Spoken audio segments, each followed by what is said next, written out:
नमस्कार साथियों, मैं हूं मानंदर सिंह। मैं आप सभी लोगों का अपने यूट्यूब चैनल धम आईएएस में स्वागत करता हूं। दोस्तों, आज हम जो क्लास लेके आए हैं वह क्लास 10th के मैथमेटिक्स की क्लास है, जिसमें आज हम रियल नंबर्स यानी वास्तविक संख्याओं के बारे में पढ़ेंगे। आप इससे पहले हम पार्ट 1 इससे पहली वाली क्लास में क्लियर कर चुके हैं। आज हम इसका पार्ट 2 पढ़ेंगे। दोस्तों, हमारे चैनल का नाम है धम आईएएस। अगर दोस्तों आप हमारे चैनल पे अभी नए हो तो हमारे चैनल को जरूर सब्सक्राइब करें, जिससे कि हमारी आगे आने वाली वीडियो आप तक पहुंच सके और आपकी यूपी बोर्ड परीक्षा की बेहतर से बेहतर तैयारी हो सके। चलिए दोस्तों, समय को ज्यादा खर्च ना करते हुए आज हम देखते हैं कि रियल नंबर्स यानी वास्तविक संख्याओं का जो पार्ट 2 है, इसमें किस प्रकार के क्वेश्चन है और उसे हम किस प्रकार से हल करेंगे।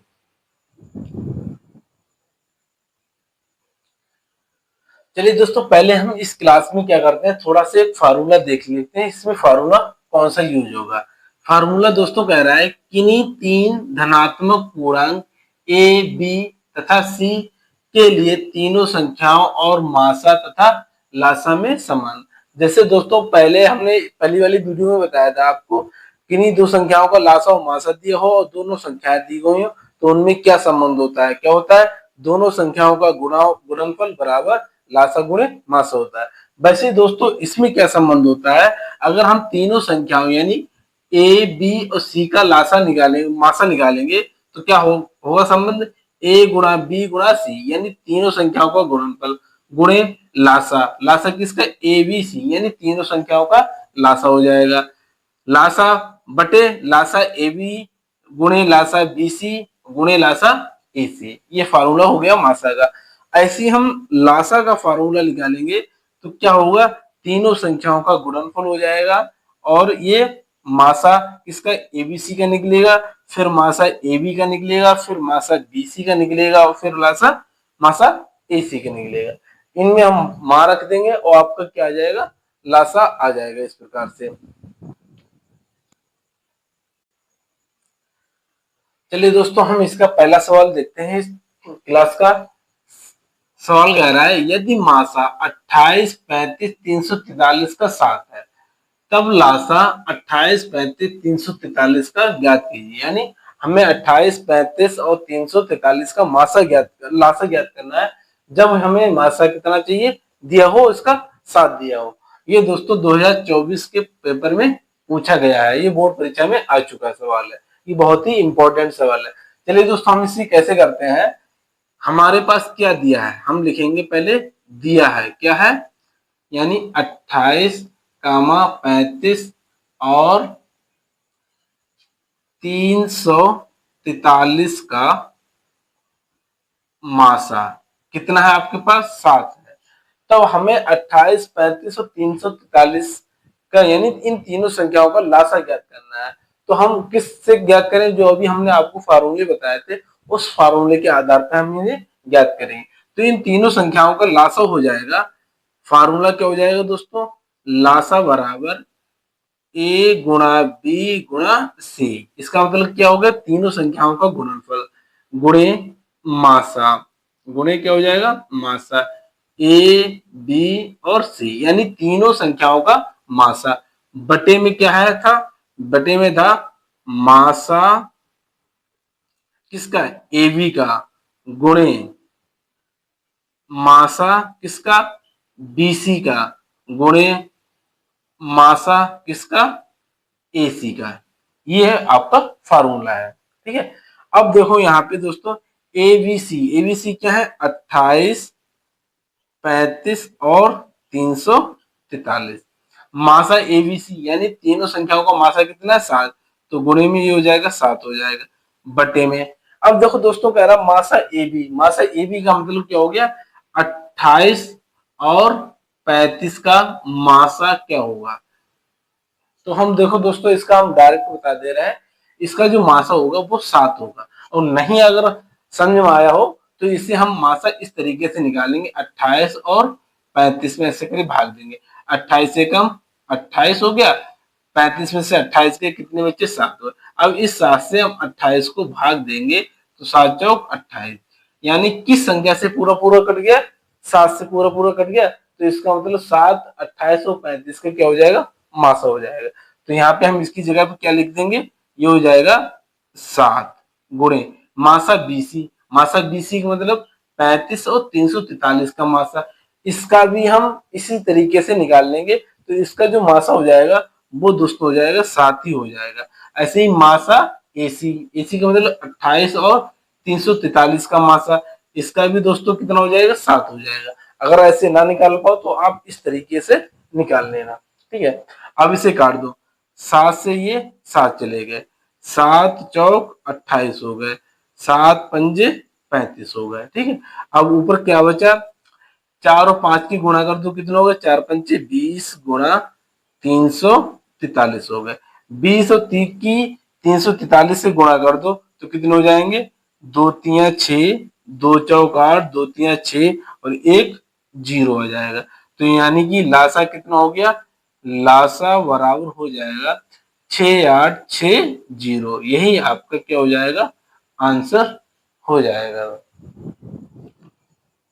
क्वेश्चन नंबर 2 कह रहा है कि यदि मासा 12 24 36 का कितना है, मासा 12 है, तब लासा इसका ज्ञात करना है। किसका, 12 24 और 36 का में लासा ज्ञात करना। कब ज्ञात करना, जब 12 24 और 36 का मासा कितना दिया है आपको, 12 दिया गया है। ये दोस्तों 2022 में पूछा गया और 2023 में पूछा गया। ये परीक्षा की दृष्टि बहुत ही महत्वपूर्ण सवाल है। चलिए दोस्तों, हम इसे किस प्रकार करेंगे, इसे हम ठीक उसी प्रकार करेंगे जो हमने अभी इसे पहले वाला सवाल किया था। देखो कैसे करते हैं, हमारे पास क्या दिया गया है, तो हम लिखेंगे पहले दिया है, क्या दिया है, 12 24 तथा 36 का मासा, 36 का मासा बराबर कितना है, 12 है दोस्तों, कितना है, 12 है। तो हमें इसका लासा निकालना है, तो लासा बराबर हो जाएगा ए गुणा बी गुणा सी गुणे क्या हो जाएगा, मासा ए बी और सी बटे मासा ए बी हो जाएगा गुणे मासा बी सी हो जाएगा गुणे मासा ए सी हो जाएगा। ये होता है आपका फार्मूला। तो यहाँ पे हम सारे के सारे मान रख देंगे। ए बी सी का मतलब हो गया 12 गुणे 24 गुणे 36 गुणे मासा एबीसी। मासा एबीसी का मतलब इन तीनों को मासा कितना है दोस्तों, 12 है, बटे में इनका मासा ए बी यानी 12 और 24, 12 और 24 का ऐसे निकाल लो, 12 भाग 24, 12 दूनी 24, यानी कि ये 12 से पूरी पूरी कर गई, तो इसका ए और बी का मासा कितना हो गया, 12 हो गया। ऐसे 24 और 36 बीसी है, तो 24 और 36 का मासा कितना हो जाएगा, 24 भाग 36, तो 24 से कम 24 हो गए, 12 आ गए, 12 में हम 24 से भाग देंगे, 12 दूनी 24, तो इसका भी मासा कितना आ गया दोस्तों, 12 आ गया। तो यहाँ पे हम 12 रखेंगे गुणे ऐसे ही क्या हो जाएगा, एसी, एसी का मतलब 12 और 36 का मासा कितना हो जाएगा दोस्तों, 12 हो जाएगा। अब इन्हें काट दो, इस 12 से ये 12 चले गए, इस 12 से ये 12 चले गए, 12 दूनी 24, 36 दूनी 72, यानी इनका जो मासा लासा आ गया वो कितना आ गया दोस्तों, 72 आ गया। यही आपका क्या हो जाएगा, आंसर हो जाएगा।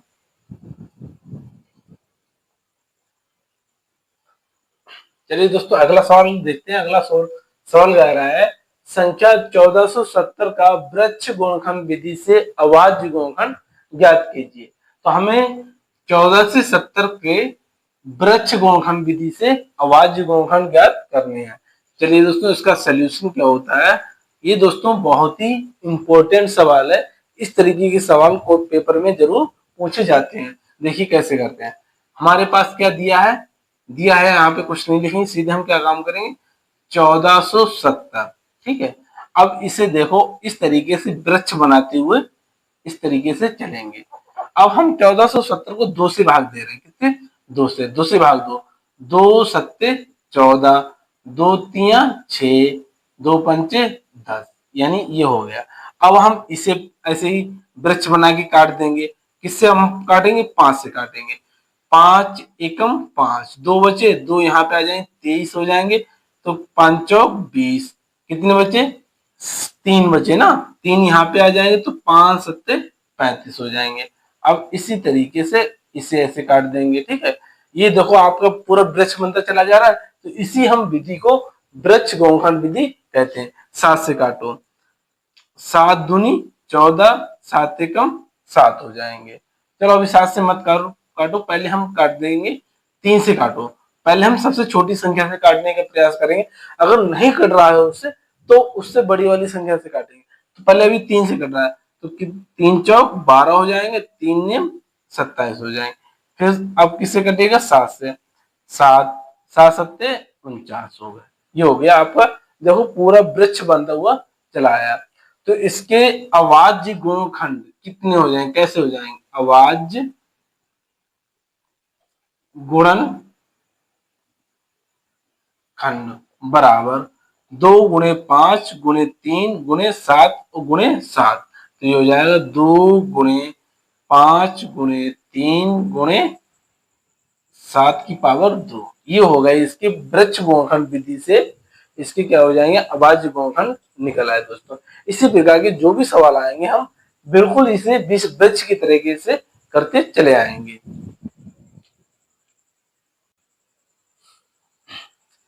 चलिए दोस्तों अगला क्वेश्चन देखते हैं। क्वेश्चन नंबर 4 है, कह रहा है कि संख्या 4095 का वृक्ष गुणनखंड विधि से अभाज्य गुणनखंड ज्ञात करो। जो हमने सवाल अभी इससे पहले किया था सेम उसी प्रकार का ये सवाल है। तो इसे हम दोस्तों करेंगे, तो कैसे करेंगे? ये हो गया आपका सॉल्यूशन। देखो ये हो जाएगा 4095। अब 4095 को हम सबसे छोटी संख्या से काटेंगे। पहले हम 2 से काटेंगे, 2 से ही कटेगी नहीं। 2 के बाद 3 से काटेंगे, 3 से काटो, देखो काटो, 3 एकम 3, 3 तिया 9 और यहाँ पे 18 हो जाएंगे, 3 से कट जाएगी। तो हम पहले किससे काटेंगे दोस्तों? 3 से काटेंगे। तो ये हो जाएगा 3, ये हो जाएगा 3 एकम 3, एक बच्चा एक जीरो के आगे आएगा तो कितने हो जाएंगे? 10 हो जाएंगे। तो 10 हो जाएंगे तो 3 तिया 9 हो गए। एक बचा, एक 9 के आगे आ जाएगा, 19 हो गए, पीछे 18 हो जाएंगे और 3 पंजे 15 हो जाएंगे। अब देखो इसे हम किससे काटेंगे? पहले 3 से ही काट के देखो, 3 चौक 12, 3 पंजे 15, 3 पंजे 15, तो 3 से ही काटो अभी। तो ये हो जाएगा 3 चौक 12 हो जाएंगे। एक बचा, एक 6 के आगे आ जाएगा, कितना हो जाएंगे? 16 हो जाएंगे। 3 पंजे 15 हो जाएंगे। एक बचा 5 के आगे, 3 पंजे 15। अब इसको भी पहले किससे काटो? 3 से काटो। 3 एकम 3, 3 पंजे 15, 5 3 से नहीं कटेगा। अब किससे कटेगा? सिर्फ 5 से कटेगा। 5 से काटो, 5 नेम 45 और 5 एकम 5। फिर ये काटो, किससे काटोगे? 7 से काटेंगे दोस्तों। 7 एकम 7, 2 बचे, 2 यहाँ पे जाएंगे तो कितने हो जाएंगे? 13 हो जाएंगे।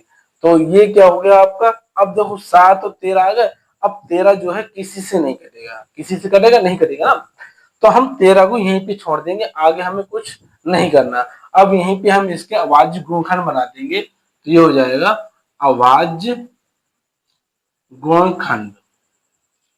इसके क्या हो जाएंगे दोस्तों? गुणनखंड बराबर हो जाएगा 3 गुणे 3 गुणे 5 गुणे 7 गुणे 13। तो 3 गुणे 3 2 है 3, तो इसका मतलब हो जाएगा 3 की घात 2 हो जाएंगे। 5 एक है तो ये 5 हो जाएंगे, 7 हो जाएंगे और ये 13। यही आपका आंसर हो जाएगा। इसे हम कहते हैं दोस्तों वृक्ष गुणनखंड विधि, इसे हम वृक्ष कहते हैं। ये देखो सेम टू सेम एक वृक्ष की तरह चलते हुआ आ रहा है। अगर दोस्तों हमारी वीडियो आपको पसंद आ रही हो तो हमारी वीडियो को लाइक और शेयर करें तथा हमारे चैनल को सब्सक्राइब करें, जिससे कि आपकी बोर्ड परीक्षा की बेहतर से बेहतर तैयारी हो सके। जिसमें हम दोस्तों आपको मैथ और साइंस की बेहतर से बेहतर तैयारी तो कराएंगे ही कराएंगे, साथ में और भी जो सब्जेक्ट है उनके भी बारे में हम आपको कुछ ना कुछ बताते रहेंगे। इसलिए हमारे चैनल को जरूर सब्सक्राइब करें। चलिए दोस्तों आगे हम क्वेश्चन देखते हैं। क्वेश्चन नंबर 5 है, कह रहा है कि संख्या 3600 का वृक्ष गुणनखंड विधि से अभाज्य गुणनखंड ज्ञात करना है हमें। तो हम इसे लिखेंगे सोल्यूशन में। इसका सोल्यूशन क्या होता है? सोल्यूशन में ये हो गया आपका 3600। 36 को सेम टू सेम उसी तरीके से करेंगे जो हमने अभी इससे पहले जो सवाल किए थे। तो इसमें दोस्तों क्या होगा, इसे हम दो पार्ट में इस तरीके से भाग करेंगे। पहले हम इसमें दो से भाग देंगे, देखो क्योंकि इसमें दो से भाग चला जाएगा, तो हम क्या करेंगे, दो से भाग देंगे तो ये जाएगा दो, यहाँ पे हो जाएगा 1800 हो जाएगा। ऐसे ही 1800 को हम फिर दो से भाग देंगे तो ये हो जाएगा दोस्तों 900 हो जाएगा। तो ऐसे ही 900 को हम फिर दो से भाग देंगे तो क्या हो जाएगा, दो चौक 8 हो जाएगा, दो पंचे 10 यानी 450 हो जाएगा। 450 को हम फिर दो से भाग देंगे तो दो दूनी 4 और दो दूनी 4, दो पंचे 10, कितना आ गया, 222 आ गया, 225 आ गया।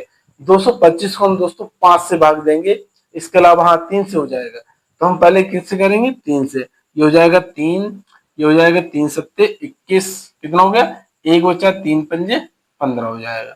अब देखो दोस्तों नीचे जो है आपको दिखाई नहीं देगा, तो हम इस 75 को यहाँ पे लिखे दे रहे हैं, तो इसे इस तरीके से ऐसे भाग दे देंगे, ठीक है। अब देखो 75 को देखो 3 से चला जाएगा, 3 दूनी 6 हाथ चला जाएगा, तो पहले 3 से ही काटो, तो ये हो जाएगा 25 हो जाएगा। 25 को हम किससे काटेंगे, 5 से काटेंगे, तो ये हो जाएगा 5 हो जाएगा। अब देखो लास्ट में 5 5 आ गया, इसके अलावा ये 5 किसी से भी डिवाइड नहीं होगा, तो हम सवाल को यहीं पे छोड़ देंगे, इसके आगे हम कुछ नहीं करेंगे। अब हम यहाँ पे लिख देंगे अवाज गुणनखंड, क्या लिख देंगे, अवाज गुणन खंड। अब देखो दो दो दो दो कितनी बार है, 4 बार है, तो हम लिख देंगे 2 की पावर 4, फिर कर देंगे गुणा कर देंगे, 3 एक बार है, 3 1 और 2, तो 3 कितनी बार, 2 बार है, तो ये हो जाएगा 3 की पावर 2 हो जाएगा। 5 और 5 5 कितनी बार, 2 बार है, 1 और 2, तो ये हो जाएगा 5 की पावर 2। तो यही दोस्तों आपका आंसर हो जाएगा।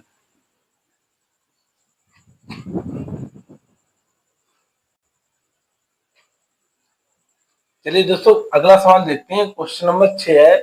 इसमें कह रहा है एक संगोष्ठी में, एक संगोष्ठी मतलब यानी कोई प्रतियोगिता हो रही है, में हिंदी, अंग्रेजी तथा गणित में भाग लेने वाले प्रत्याशियों की संख्या 60, 84 और 108 है। यदि प्रत्येक कमरे में बराबर संख्या में एक ही विषय के प्रत्याशी बैठाए जाएं तो कमरों की न्यूनतम संख्या ज्ञात कीजिए। अब वो कह रहा है कि बराबर संख्या में एक ही विषय के बैठा ले जाए, तो इसका मतलब क्या कह रहा है कि एक ऐसी संख्या होगी जो इन तीनों संख्याओं को डिवाइड कर देगी, तो वो संख्या क्या कहलाएगी, इनका मासा कहलाएगी। तो हम दोस्तों सबसे पहले क्या करेंगे, 60 और 84 और 108 का मासा निकालेंगे। मासा निकालने के बाद जो आपका मासा आ जाएगा तो वह बराबर संख्या में कमरों में बैठाए जाने वाले प्रत्याशियों की संख्या हो जाएगी, यानी एक कमरे में कितने प्रत्याशी बैठेंगे वो कैसे निकलेगा, इनका मासा निकाल के वो निकलेगा, ठीक है। जब वो आ जाएगा, अब कमरों की संख्या कैसे निकलेगी, तो उस संख्या से इन तीनों संख्याओं का योग करेंगे, योग करने के बाद उस संख्या से हम डिवाइड कर देंगे, तब उसका आंसर आ जाएगा। अब देखो इसमें सॉल्यूशन क्या है, प्रत्याशियों की संख्या लिखेंगे, प्रत्याशियों की संख्या कितनी है, 60, 84 और 108, ठीक है। तो कमरे में बैठाए जाने वाले प्रत्याशियों की संख्या, कमरे में बैठाए जाने वाले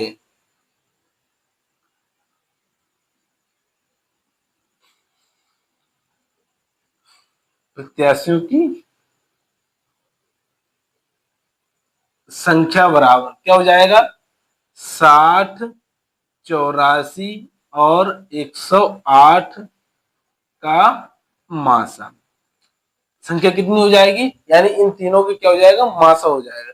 तो हम क्या करेंगे, इन तीनों के क्या निकालेंगे, मासा निकालेंगे। तो मासा हम दोस्तों कैसे निकालते हैं, 60, यानी पहले हम छोटी वाली संख्या से बड़ी वाली संख्या में भाग देंगे, तो करो, तो ये हो जाएगा 60 भाग 84, एक बार जाएगा, यहाँ पे 60 आ गए, तो ये हो जाएंगे 24। 24 में हम 60 से भाग देंगे तो कितने बार जाएंगे, 2 बार जाएंगे, तो हो गए 48। 12 बचे, 12 में हम 24 से भाग देंगे, 12 दूनी 24, ये पूरा कट गया। अब क्या करेंगे, इसी 12 से हम 108 में भाग देंगे तो ये हो जाएगा 12 108, तो ये हो जाएगा 12 नेमा 108, तो ये पूरा पूरा कट गया। तो यानी 60 84 और 108 का जो मासा होगा वो कितना हो जाएगा दोस्तों, 12 हो जाएगा। तो यहाँ पे लिख देंगे अतः 60 84 और 108 का मासा बराबर कितना हो जाएगा, 12 हो जाएगा। ठीक है, यानी इसका मतलब क्या है, एक कमरे में प्रत्याशियों की संख्या कितनी है दोस्तों, 12 है। अब आपको 60 84 और 108 इतने प्रत्याशियों को बैठाने के लिए कितनी संख्या के कितने कमरों की जरूरत पड़ेगी, तो हम क्या करेंगे, 60 84 और 108 को आपस में जोड़ देंगे। जोड़ने के बाद हम 12 से भाग दे देंगे। तो हम क्या काम करते हैं, चलिए दोस्तों यहाँ पे जगह कम पड़ने की वजह से हम जरा ऊपर से इसे मिटा देते हैं यहाँ पे। ठीक है, अब क्या करेंगे, हमें कमरों की संख्या निकालनी, तो पहले हम लिखेंगे प्रत्याशियों की कुल संख्या, प्रत्याशियों की कुल संख्या बराबर 60 84 प्लस 108, इन्हें जोड़ के हो जाएंगे 252। अब एक कमरे में 12 व्यक्ति बैठ रहे हैं तो 252 कितने कमरे में बैठेंगे, तो क्या करेंगे, 252 में हम 12 से भाग देंगे। तो हम लिखेंगे यहाँ पे आवश्यक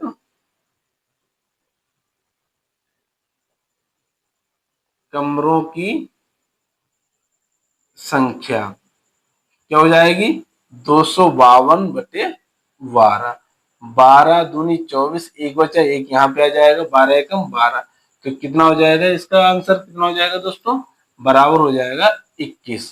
तो यानी आवश्यक कमरों की संख्या बराबर कितनी हो जाएगी, 21, यही आपका आंसर हो जाएगा।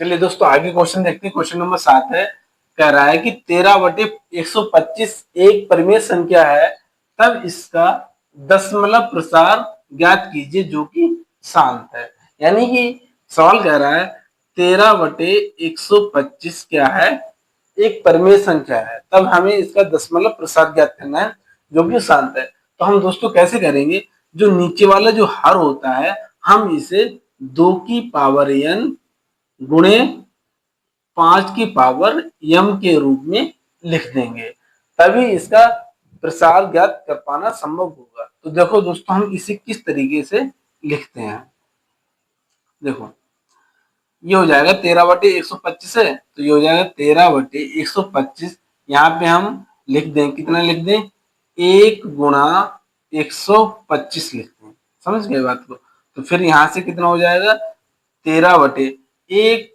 क्या हो जाएगा, हम यहाँ पे लिख दें 2 की पावर 0, यानी हम किसी भी संख्या की पावर 0 कर दें तो उसका मान होता है दोस्तों हमेशा 1 होता है। तो हम 1 की जगह पे 2 की पावर क्या रख देंगे, 0 रख दें, तो ये हो जाएगा 2 की पावर 0 और 125 को हम लिख देंगे 5 की पावर 3 लिख देंगे, क्या लिख देंगे, 5 की पावर 3 लिख देंगे। अब देखो दोस्तों हम यहाँ पे क्या करेंगे, इसका 13 बटे ये हो जाएगा, अब ये 5 की पावर 3 है ना, अब हम नीचे क्या करेंगे, इसके हम करेंगे 100 में लाएंगे, जो नीचे वाला पार्ट है इसे हम किस में लाएंगे, 100 के पावर में लाएंगे। ठीक है, तो ये हो जाएगा कैसे हो जाएगा, तो ये 2 की पावर हम लिखेंगे, कितना लिखेंगे, देखो यहाँ पे कितना लिखेंगे, हम 2 की पावर 3 लिख देंगे, ये हो जाएगा 2 की पावर 3 गुणे 5 की पावर 3 हो गया। यहाँ से अब हमें क्या मिल जाएगा, 13 बटे 2 की पावर 3, 2 की पावर 3 दोस्तों घातांक में होता है फार्मूला ए गुणा क्या होता है, ए गुणा एम गुणे ए बी गुणा एम, ये होता है। तो क्या हो जाएगा, ये बराबर हो जाएगा ए गुणा बी की पावर एम हो जाएगा। तो वैसे हम इसको लिख देंगे, क्या लिख देंगे, 2 गुणे 5 की पावर 3 लिख देंगे, हो जाएगा इतना। फिर क्या हो जाएगा, 13/2 × 5 = 10, ये हो जाएगा 10 की पावर 3 हो जाएगा। फिर क्या हो जाएगा, 13/10 की पावर 3 का मतलब हो गया, ये हो गया, सॉरी दो। फिर ऊपर हमें एक काम ये करना है, जब आपने नीचे 2 की पावर 3 करा है तो हमें ऊपर भी 2 की पावर 3 करना पड़ेगा, ऊपर भी हमें 2 की पावर 3 करना पड़ेगा, यहाँ पे भी 2 की पावर 3 करना पड़ेगा, यहाँ पे भी 2 की पावर 3 करना पड़ेगा। अब 2 की पावर 3 का मतलब होता है 8, कितना होता है, 8 होता है। तो ये हो जाएगा दोस्तों, कितना हो जाएगा,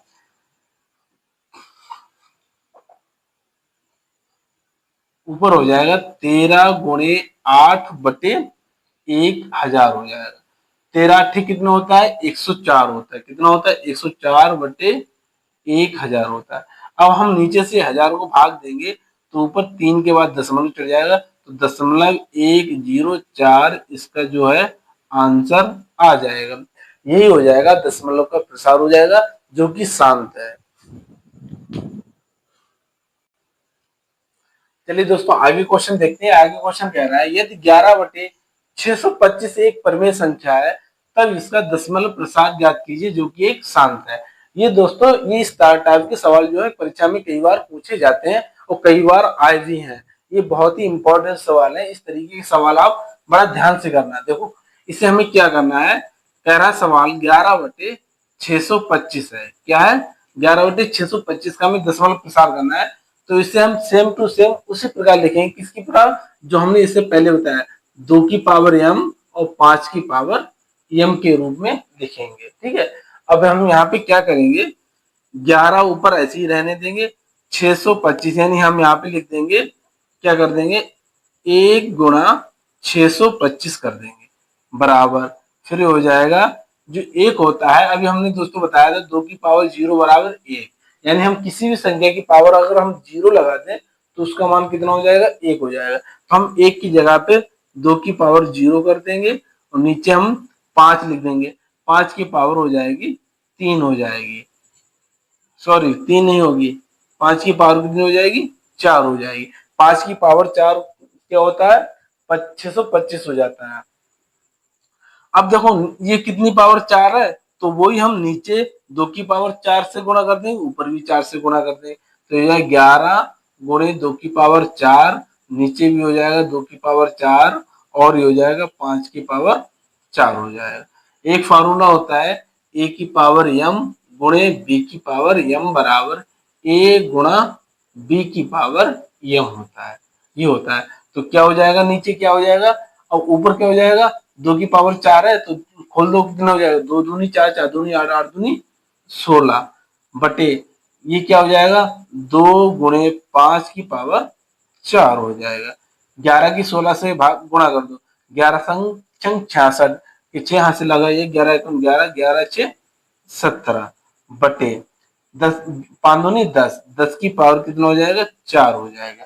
तो यहाँ से कितना हो जाएगा दोस्तों, 176/10 की पावर 4 का मतलब 4 जीरो। तो यहाँ पे ऊपर कितने 3 जीरो है, 3 अंक है, तो 0.0176 इसका क्या हो जाएगा दोस्तों, आंसर हो जाएगा। यही आपका क्या हो जाएगा, राइट आंसर हो जाएगा। ये थे दोस्तों आपके कुछ महत्वपूर्ण प्रश्न थे जो हमने आज आपको इस वीडियो के माध्यम से करा है। अगर दोस्तों हमारी वीडियो आपको पसंद आई हो तो हमारी वीडियो को लाइक और शेयर करें, तथा हमारे चैनल को सब्सक्राइब करें, जिससे कि आपकी बोर्ड परीक्षा की बेहतर से बेहतर तैयारी हो सके। इसी के साथ चलते हैं दोस्तों, जय हिंद जय भारत। मिलते हैं हम आपको अगली क्लास में।